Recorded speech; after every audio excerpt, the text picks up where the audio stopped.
Grant House. Here. Member Hotchkiss. Here. Member Rouse. Here. Very good. We have our first item and only item on our agenda today. The item before you today is the Municipal Code Title 17, Chapter 36, amendments pertaining to the harbor parking lot. And Mick Cronman will be making the presentation today. Great. Mr. Crummett, thank you. Good afternoon, Mr. Chair and committee members. Well, as you know, we come to you on an annual basis with what we call our Municipal Code Maintenance Schedule.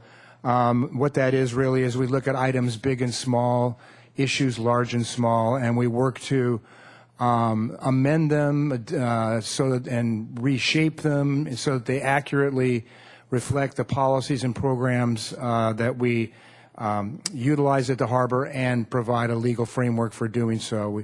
We feel like this really helps us in the field undertake, and complete the mission we've assigned to complete. Sometimes we come to you with big issues. You may remember, Mr. House, you may remember in particular when we went through slip waiting list policies and slip transfer policies, liveaboard policies. Those were big issues that took a lot of community input and a lot of community forums and what have you. And then there have been several times we've come to you with more what we would call mop-up or clarification issues, and that's what we have before you today. Primarily is a mop-up and clarification issue focusing on Chapter 36 of Title 17 of the Santa Barbara Municipal Code, waterfront parking. Excuse me. What we intended to do with this ordinance, Mr. Chair, were three things we had in mind. Number one, to eliminate any reference to storing trailers in the waterfront lots. Storage is not only a buzzword that's the subject of an entirely larger and broader discussion, which is coming. It's been bubbling at the staff level for quite some time. But it also has no definition in Title 17. Nobody can really say what it is or what it isn't relative to parking. Is it merely the overstay of parking? Is it not? So we wanted to eliminate any reference to storage and start with a clean slate in Chapter 36 on that.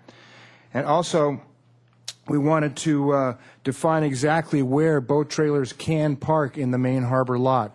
The way the ordinance is currently written, it doesn't define the area in the main lot where they can be parked. So quite frankly, somebody could park a trailer in the main lot where traditionally they know they need to park in the launch ramp parking lot where the stalls are designated. It's not so articulated in the municipal code. And so what we did, and also in lieu of describing northerns and eastings and all of that, we described it as the designated stalls adjacent to the launch ramp, the small boat launch ramp area. And finally, we wanted to primarily clarify that the parking of any other kind of trailer, be it a horse trailer, an ATV trailer, motorcycle, landscape, whatever, is not appropriate in the main harbor lot unless it's specifically permitted by the waterfront director.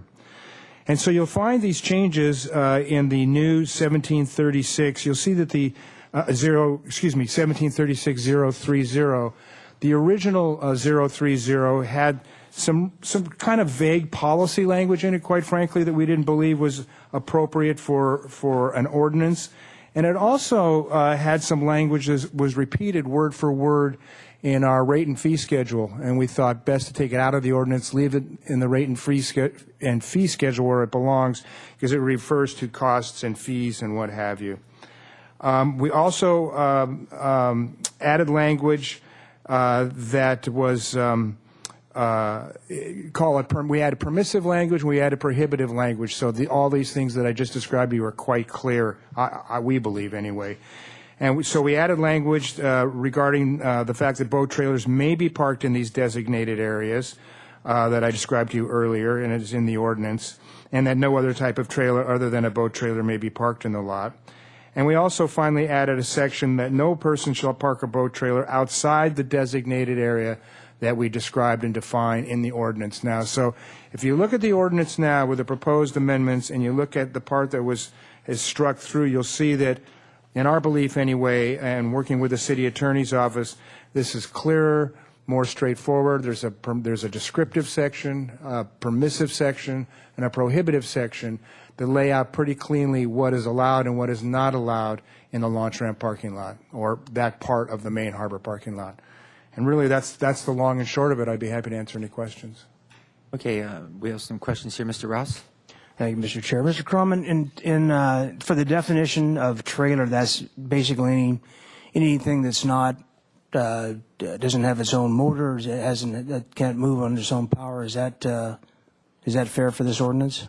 I think it's fair to assume for the ordinance, though I don't believe it's defined in the municipal code itself. And that's what I was kind of concerned about. And this comes from a number of citizens and myself also being a slip holder and observing this, is that there seems to be, with slip holder permits, the ability to basically have vehicles that act as quasi-garages or storage units that aren't particularly necessarily trailers per se, because they do have a motor, but they may or may not be moved. And I know there's a standard about operability and movability, and I'm not really sure what the enforcement component could be, but that seems to be still an issue in the harbor, at least from the observation of a lot of folks that I talk to.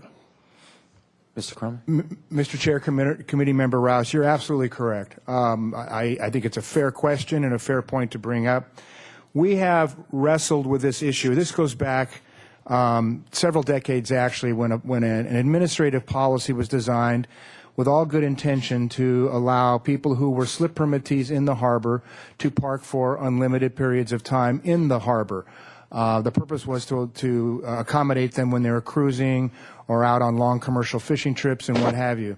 Unfortunately, the side and unintended consequence of that has been the storage, if you will, of some vehicles in the lot.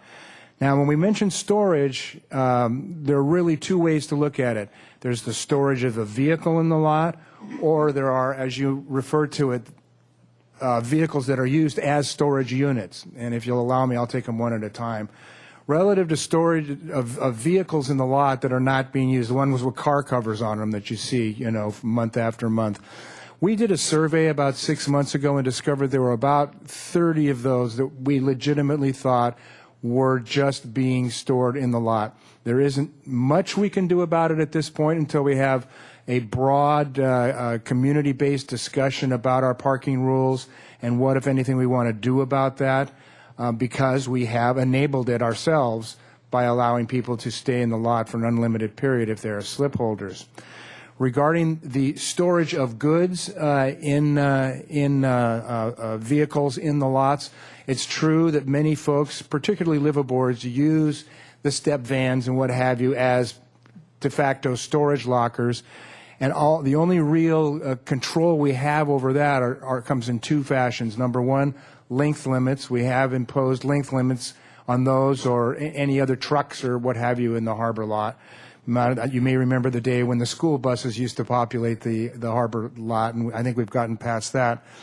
And the other is the operability ordinance that you mentioned, that they have to remain operable. And on occasion, our officers will, if we see cobwebs growing in the axles or weeds growing up through the radiator, we will. Really not to that extent. It doesn't take that to figure out, a vessel, a vehicle needs to demonstrate operability. We will contact them, and there are requirements outlined in the municipal code that allow us to test for operability, and they have to meet certain standards, or else they're subject to, a citation and removal from the lot. That's pretty much where we're at now. That being said, and I think the director would agree with me that this is on the radar, not in the distant part of the radar, but it's pretty solidly on the radar, and we've had lots of discussions about how we're going to go about addressing some of these perceived problems and issues. And we're aware of the fact that it's a big undertaking, that it's going to require focused discussions with the slip permittees and boaters and local users of the harbor, and beyond that, to the community that is rightfully entitled to use those parking spaces as well. So with that in mind, I hope that helps answer your question. It's the best I can do relative where we are at this time, getting our arms around it. Yeah, that's a good status quo update. I mean, for $95, you can't really store a vehicle anywhere else for an entire year. And I would assume, and I see the city attorney, that if we were to approach that, would it come under this section of the ordinance? Is that a fair assumption? Because I would imagine there's standards in other marinas up and down the coast that probably have to deal with this on some level, someplace. I imagine it certainly could come under this ordinance as a separate section. Fair enough. Thank you. Ms. Kinect may have something to offer for us on that point? Chairman House, Commissioner Make sure Rouse. your mic is on there. I think we'll make sure you get heard. I don't have a lot to add on that. One point that Member Rouse raised about the definition of a trailer, and as Mr. Croman mentioned, it is not specifically defined. We didn't add a definition of what a boat trailer is. I'm told, not being a boater myself, but I am told that a boat trailer is a boat trailer, and everyone knows what a boat trailer is. So we did not intend to encompass other kinds of trailers and specifically prohibit other kinds of trailers, which would include things that may be considered trailers but are actually storage units and are not boat trailers. So we're just trying to deal with the boat trailer here. The broader discussion of storage, as Mr. Croman mentioned, is something that will have to be done as more of a overall code revision, because we'll have to look at there's several different places in the municipal code that talk about storage of vehicles, not just in Title 17, but elsewhere as well. So that's a bigger issue. Very good. Anything, Mr. Hotchkiss? Before I'll open the public comment, in case there's somebody here who wants to speak to this item, maybe we'll just do that. Just to, Oh, go ahead. Question for the staff? Go ahead. just in general, what we're trying to do is to get greater legitimate control or control for legitimate uses for parking at the harbor. Is that a fair summation? Mr. Chair, committee member Hotchkiss, better control over trailer parking in particular in this case, so that I have to be able to enable my harbor patrol officers to cite. You can't just tell people don't do this or don't do that when it's out of sync with our policies and our good intentions, without having code language to be able to cite for.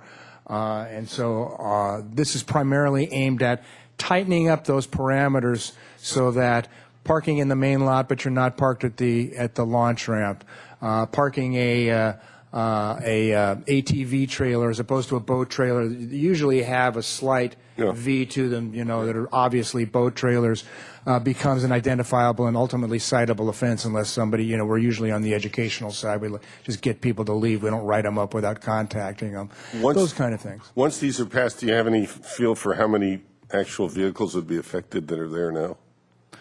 I think it's probably ongoing. In other words, it's not like once this is passed, we'll go out and be able to move X number of vehicles. I think what this does is it sets the stage, it sets the tone, it tightens up the language we've got now, so it's more easily identifiable where there are upsets, if you will, or outliers to the way to business as usual. What the intentions are. So this is a little bit of a work in progress, it sounds like. It is. This is the first bite of a very big apple. I'd be the first one to tell you that. But we thought maybe the clarification of some of the items in 36 were important before we started down the bigger roads that Committee Member Rouse alluded to. Thank you. And it's pretty clear we're not taking up storage today. That's being taken off out of this language, so that Correct. that can be dealt with independently. That's correct. So we have a tabula rasa when we do deal with it. Yeah. Okay. Good. If you turn in your speaker slip, we'll open the public comment period now. Would you hand it to Mr. Croman? He'll just take it from you. The staff will right here. By the Or way, Mr. I caught your men There sleeping you are. on the job. Okay. Would you come and address us I on want the to be very committee? polite. I know you will, and we're just going to give you 2 minutes to talk to us. Okay. So. My question is, where's Z Gallery? What is going on with across the street from? I work for Roman Santa, just so you know, Harbor. Come right up to the microphone so we get you on the microphone, Well, I'm please. kind of loud and I get a little nervous. I All understand. right. So I'm an interior designer. I'm an LAX designer. I went to UCLA. I'm going to bring these people up here. I work for Deborah Beck. Okay. We want to make some changes in the city. I like your comments. No brainer. I like everybody here. I'm wanting to get IFL. I have a speech impediment. I don't know how to say IFL, Coney. Okay. All right. So that's all I have to say. I'd like to make an appointment with you at some point.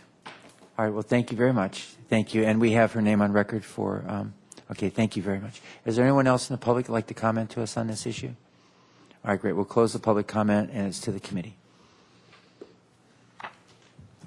Yes, Mr. Hotchkiss? Well, I move we pass this as recommended by staff.